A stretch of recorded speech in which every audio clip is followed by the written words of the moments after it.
All right, drawing eyes. Toughest part of the face. Face is toughest part of the body, so it's quite a job. I was going to say chore and job at the same time, and I got jaw out. That doesn't quite say it. But it's a challenge, let's say it that way. So what we want to do is break it down as simple as possible. Everything I do in life, not just art, simple, even like spelling, as simple as possible. And yet, simple oftentimes means crude, not very nuanced, childish, all those kind of bad things. So it can't be just simple. That's not going to do it. It's got to be also characteristic. And they're spectrums. Here's the simplest figure I know. Not even going to give them 5 digits. But it's not very characteristic of a real person, which is what we want to do. Let me get our reference over here if I can get my cursor.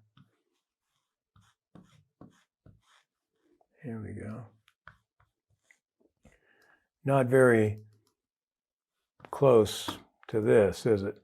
So it's got to be characteristic. So simple, it means generic, flat, not nuanced. Characteristic, the most characteristic thing we could do is photorealism. So we have to find a balance.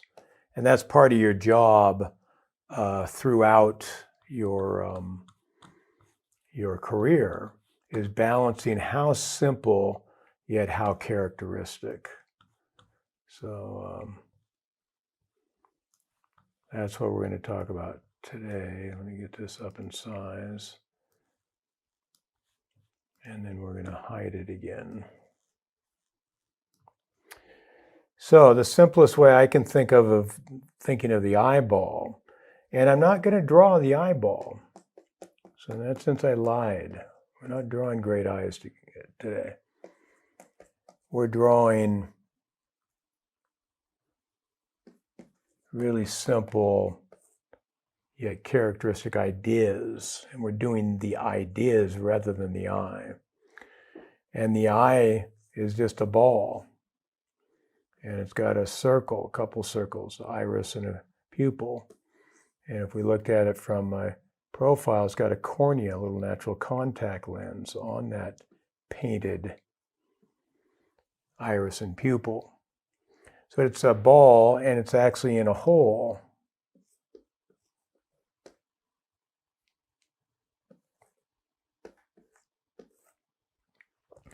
And notice, if I don't do a good job with the ball or with the hole, or the placement of the ball in the hole, as I did not do a good job here, then it's a problem. Doesn't look right. So we have to make sure that ball sits well inside the hole, because that's what the hole wants, I guess. I'm getting tired at the end of the day, so bear with me. But no, we need to set that in. Let me show you this.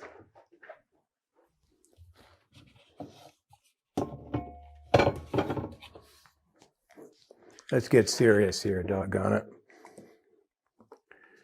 So when we look at our structure, let me turn it this way for you guys. So it's what you're seeing on the screen. Yeah. If we look at this, this is armored plating. The bone's actually thicker here than it is anyplace else. It's to protect the eye. So the eye's got to set back in that. So if we have an attack, accidentally, we run into a stick in the woods or something, unless it pokes, it's going to be safe. It's going to hit the bone and not the eye. So the eyeball with the lid has to sit well in that. So that's our 2 jobs then, is to draw a simple ball in a hole with every mark we make. And the good news is you can feel it on your own self. The hole and the ball Well, they're one's back in the other, and that ball fills up the hole. In fact, it's a little bigger. Fills up the hole. So you can just draw, if you draw the ball in the right way, you'll get a sense of the hole. So we're just looking for that ball set well inside that protective recession. So that makes life a little easier. So I'm not going to draw any marks that don't show how deeply set the eye is and how round the eye is, what a ball it is. And so if we look at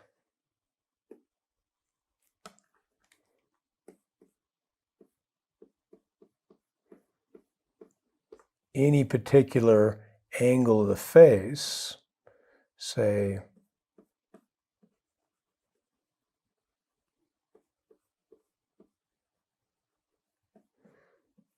3/4 back view,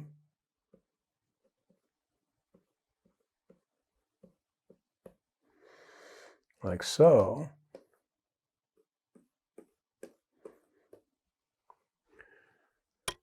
notice that the eye is deep inside, and notice that the cheekbone as it thrusts out, and the forehead, brow ridge as it thrusts out.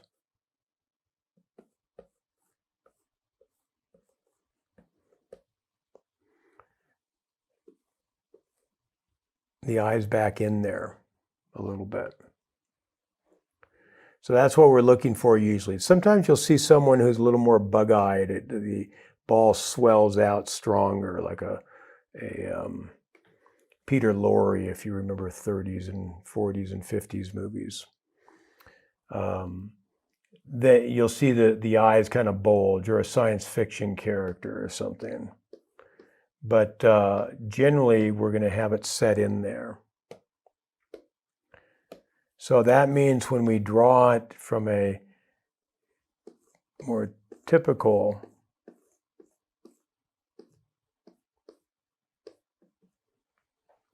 position, more of a true profile,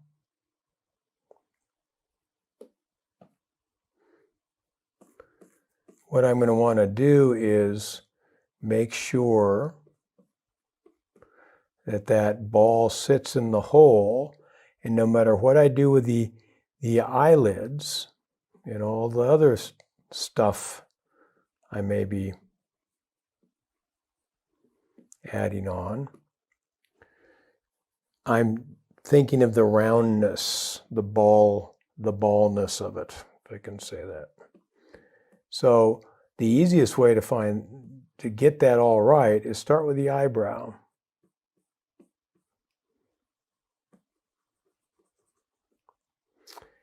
And just simply step back. Step back.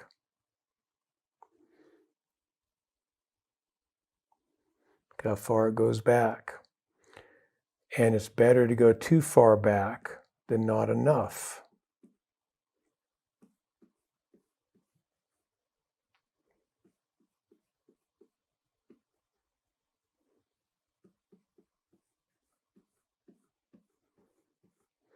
Just doing that gets you most of what you want. But remember, we want to make sure every mark describes a ball. And that means if let's say I have a perfect ball and there's a stripe right down the middle. If I'm staring at this at eye level, it's going to be a straight line. But in terms of design, I'm using a straight line and hoping to describe a round object. So I don't want to do that. I want to avoid those, even if they show up usually. So notice how I drew everything straight.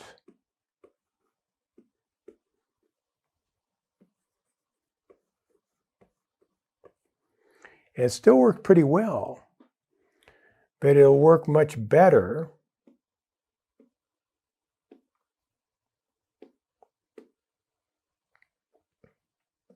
if I use curved lines.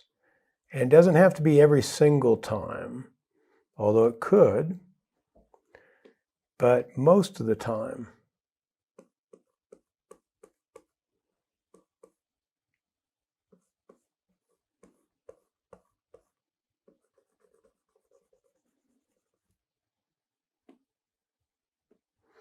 So notice there's no straight line in that eyebrow. And I'm making it a bit of a caricature for effect.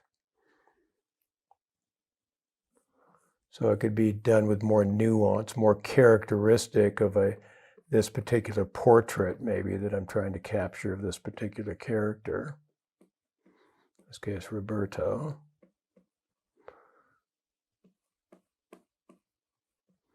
Every once in a while you can get stiff and straight, but most of the time we want to use rounded lines, curved lines, to describe curved ideas, one way or another.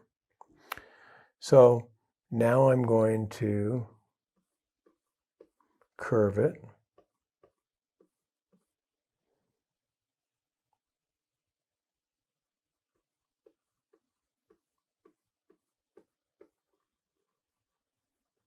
And curve it. And curve it.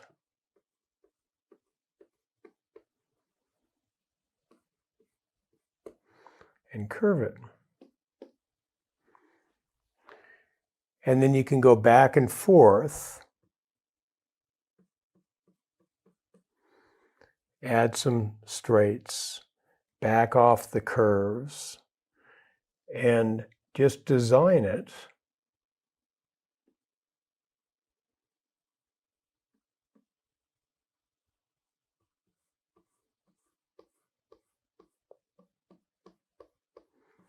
until it rings true.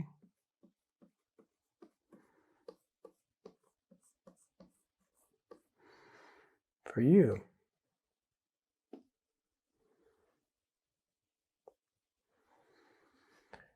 And oftentimes I'll use not just curves, but I'll use little S curves.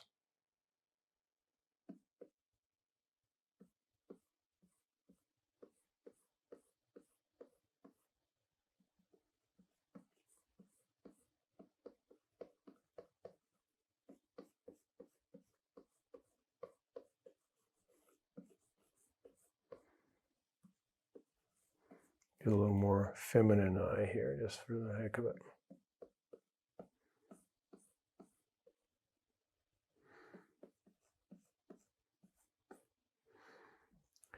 Notice a little S curve right here. I love S curves because an S curve will take me off the ball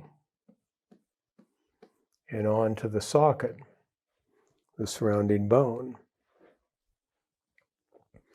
Or off the ball onto the curled up lash. We'll talk about lashes in a second. So it doesn't have to be straight every time, but if we make those curves, it doesn't have to be curved every time, it can be straight sometimes, but if we give a little bit of curve to things and practice iterating, is it pretty straight and then it curves at the bottom as it wraps around that eyeball around the other side? Is it fairly equally curved? Is it really curved in the beginning and it straightens out?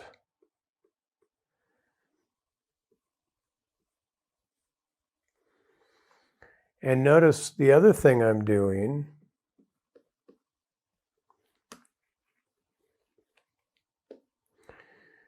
I'm drawing the pupil and iris here, lower lid here, and upper lid here. Notice it's going back. And that's to show the curvature. That's way too big for the ball, of course, but just so you can see it on screen. The curvature there. Notice the curvature here, the whole curve of the lid and the pupil and iris step back from the lid, are showing the curve of the ball.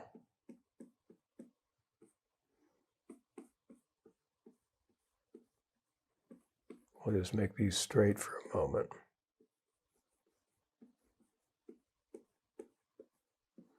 Keep it simple. Notice the thickness of the lid is following the somewhat, because they're stretching up and attaching to the bone. May not track perfectly, usually doesn't, but it's curving back a little bit. Sometimes that won't happen. Sometimes it'll come straight down.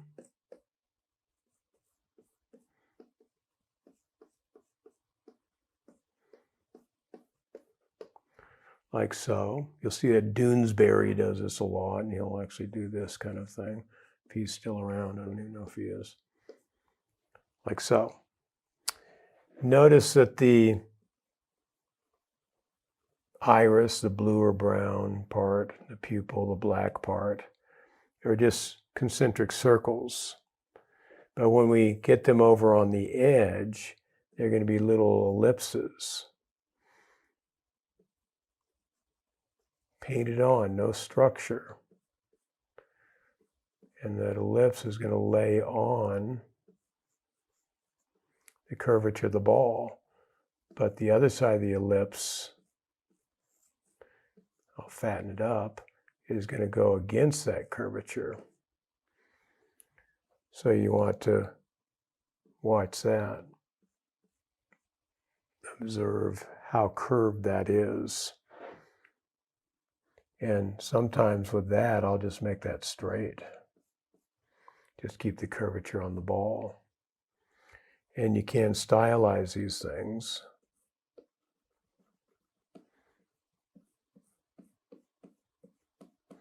And make it pretty straight, and nobody's going to notice, as long as you're showing some structure going around that ball. Okay, so that's the thinking there. If we look here, this is Sarah. Look at how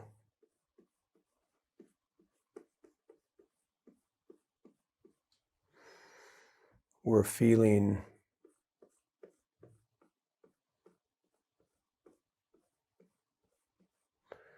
the eyeball. Look at that upper lid, if you can see it there. It's a little pixelated because I've blown it up quite a bit. But notice how the lids are following the eyeball.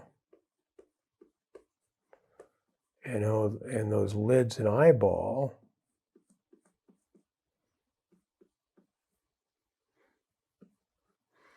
are set way back in.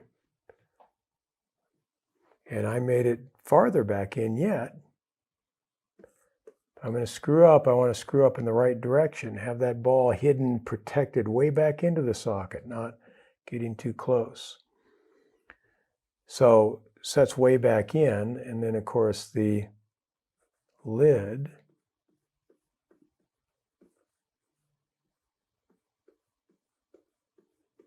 builds back out if we build on it, or we could take the ball back in from it. Whoops.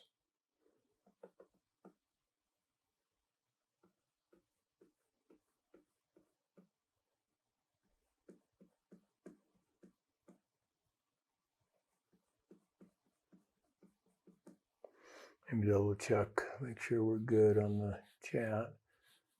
Yeah, Sarah's a photo. So it sits in there. And notice what I did. Let's blow this up.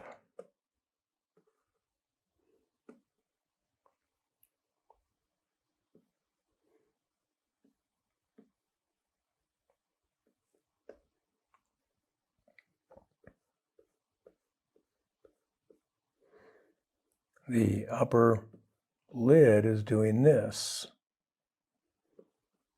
The actual eyeball is back here.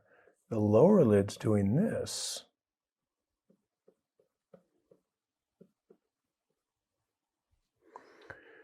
And since we're underneath this, if I were to think of being underneath a little tube,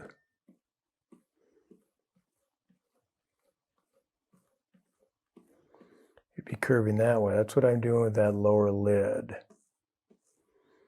Curving like it's a tube. And then the upper lid,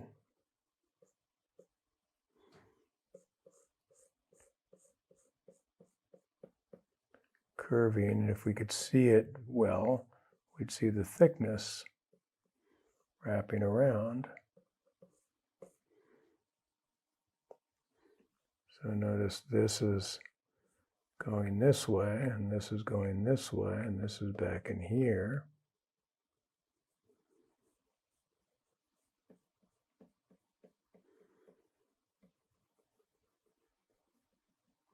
See how that works? I'm thinking of a ball here, and you can think of a ball here,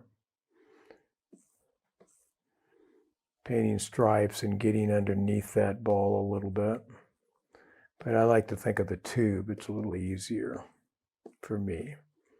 You can figure out what's easier for you. And then you've got that pesky thickness. There's other complications. The easiest way to deal with the thickness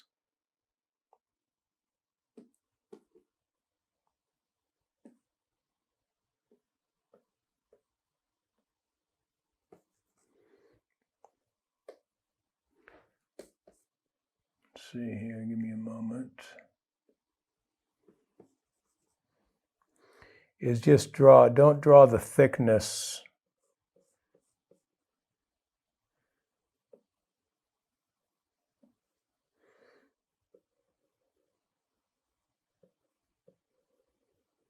as I did, actually drawing that thickness.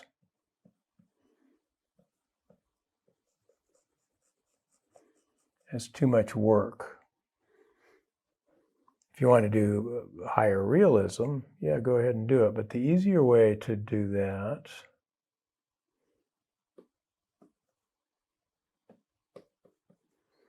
is just to draw the lashes. Unless they're bleach blonde, sometimes you'll get a model where you got white lashes or bleached out lashes. But if you just draw the lashes, and notice I use that little S curve trick as those lashes scoop up to catch the debris. I'll give them big fake lashes on there. And those lashes protect with the lid. Let's do this. Think of a storefront. You have an awning in a nice little downtown, old town area of some city in the US or Europe. And then if you put a scoop of lashes, they scoop up to catch the debris and shade the eye from the bright sun. So the eyeball's in here with the pupil and iris, the lashes poke out with the thickness of the lid, with the thickness of the awning to shade and protect. And because of that, those dark lashes and the dark pupil and iris will tend to all group together, and sometimes even a little bit of the white of the eye. So you can create this thickness of lashes that hides the difficult thickness of the upper lid and have it create a bit of a T or a connection to the pupil and iris. And then if you wanted to, you could bring a little lifelike in there, that wet that might catch some light. And so you can notice that what we're doing here is the contour of the lids. Let's do another layer. They connect together here, and then the contours of the lids are going over the contour of the ball, both down the front of the lower lid and the front of the upper lid. but also over the contour where it opens for the eyeball. Those are tracking. Doesn't have to be perfect, but tracking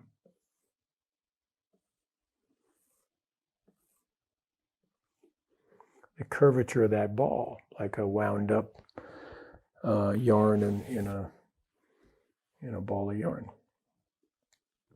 So that's the strategy there.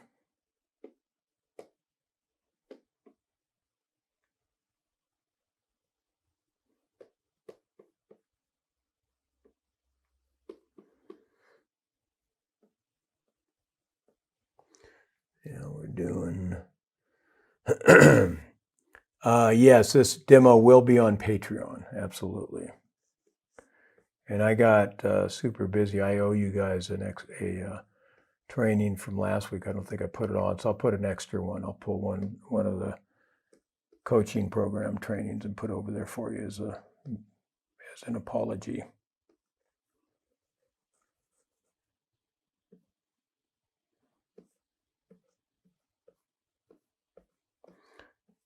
So notice how it sets in the socket. And it follows the contour of a simple ball. And we don't even really have to pay much mind. There's times where we will, and we can get more nuance with this. But at the simplest level, we don't really need to worry. We get quite a bit out of just drawing the ball, the curvature of the lids, tracking the curvature of the ball, and the outside contour, in this case, the front of the lids following the contour of the ball. So we can see the same strategy here in a different iteration, a different circumstance. Now we've got, of course, the front view. It's a little pixelated, so we'll do that. This is Eve.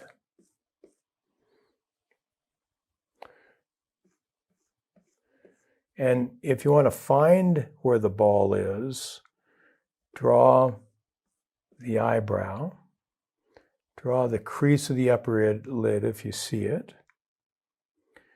And then I'm going to look for where the bottom of the lower lid ends. Doesn't have to be perfect at all, anywhere close. Assuming the ball's up in here, wouldn't be this big because this is also clothed in the skin and such, but we don't care about that too much. And now when I draw that upper lid, I want it to move over the contour of a ball. If the lid opens, it'll be up here somehow. If it's half closed, it's going to be pretty straight. But when it starts to be mostly closed or completely closed, it's going to be tracking over that ball. Now, that's not perfectly true. There's a cornea in there, as we mentioned earlier, that's going to affect that upper lid especially and distort it. We don't have to worry about that, really, in these simple. It's still quite effective, even at this simple stage. And I'm going to use my little trick of drawing the lashes. Let's do this actually. Lighten that up a little bit. Do the thickness. We're on top of it, so we wouldn't see the thickness of the upper lid anyway. But now that lash is going to create a shading effect over the eyeball. We can see a little bit of the eyeball and the pupil and iris in there. And I'm going to use that little trick of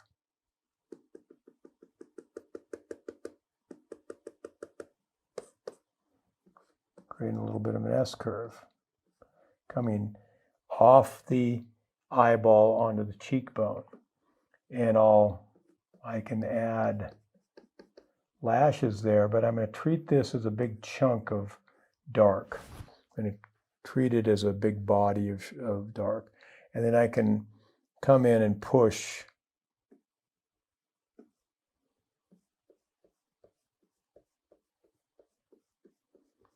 slightly darker dark in there for that shaded pupil and iris. And then it's also, if we're lighting it, it's going to get darker as it turns down here, turn away from the light source. And it's going to get darker as it goes this way. So now I just need to learn to shade balls. And the easiest way is to shade it from top to bottom, and then from left and right, or vice versa.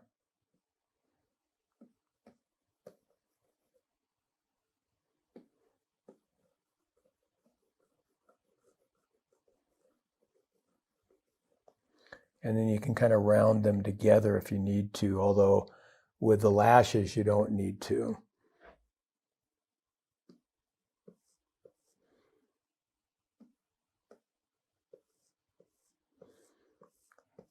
This curves across, comes off onto the cheek, shades deeper pupil and iris, and then the side of the egg eventually, or ball, eventually turns away from the light source and shades back. And that's all we're doing here. And you can put that beginning of that shading. At what point does the ball turn out of light into shadow? Any place you want. Again, I don't really want it in the middle. This kind of feels like it's in the middle. I'd rather have it over here and slightly curved, so it's describing the curvature of the ball and not the straightness of a accidental perspective, a head-on perspective. So I'm drawing curved lines to describe a curved form.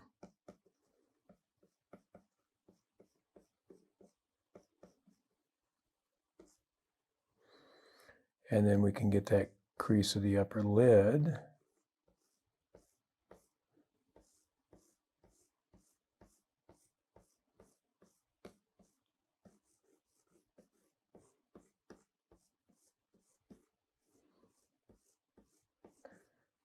And where the hair of the eyebrow, and I'm just like the lashes, I'm going to treat it as a body, a whole shape, and then I might well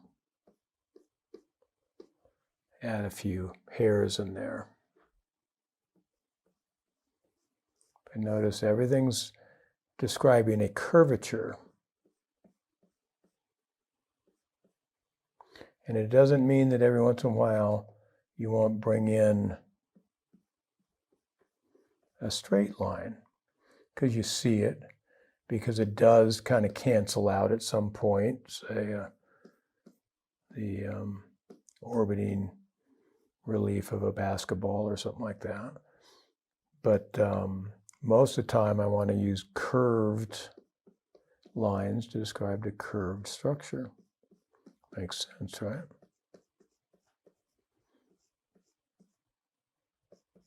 That's the basic idea.